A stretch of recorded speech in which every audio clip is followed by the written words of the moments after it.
Zaskia Gotik nangis dapat perlakuan dari suami, Sirajuddin Mahmud begini. Zaskia Gotik tengah diselimuti perasaan bahagia. Pedangdut asal Bekasi ini genap berusia 30 tahun pada Rabu, tanggal 27 April tahun 2022. Diperlakukan Sirajuddin Mahmud begini, tangis Gotik pecah. Istri pengusaha asal Kalimantan, Sirajuddin Mahmud tersebut mendapatkan banyak ucapan dan kejutan dari orang-orang terdekatnya. Termasuk juga dari sang suami, Sirajuddin Mahmud Sabang yang memberikan buket bunga mawar besar untuk Ibunda Arsila Bungalia Sirkiani itu. Perlakuan manis Sirajuddin Mahmud terekam dalam foto dan video yang dia unggah melalui media sosial akun Instagram pribadinya belakangan ini. Namun Sirajuddin Mahmud tidak merayakan ulang tahun sang istri secara besar-besaran. Zaskia Gotik yang kini sedang mengandung calon buah hati keduanya tersebut hanya mendapatkan kejutan dari Sirajuddin Mahmud yang diberikan di rumah.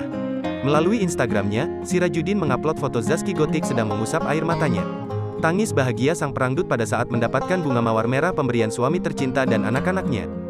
Dalam kesempatan itu, Sirajuddin juga memberikan ucapan untuk istrinya. Happy birthday Bunda, ceria dan bahagia selalu ya, terang Sirajuddin Mahmud dalam caption dilansir banjarmasinpost.co.id dari Instagram @sirajuddinmahmudsyabang, Kamis tanggal 28 April tahun 2022.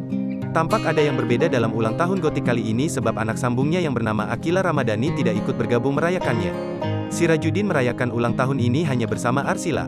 Diketahui Akila sedang terbaring di rumah sakit lantaran terserang penyakit demam berdarah DENG, DBD. Kondisinya yang demam tinggi membuatnya harus dirawat inap di rumah sakit. Namun, Akila tetap ikut merayakan ulang tahun ibu sambungnya secara virtual melalui panggilan video WhatsApp.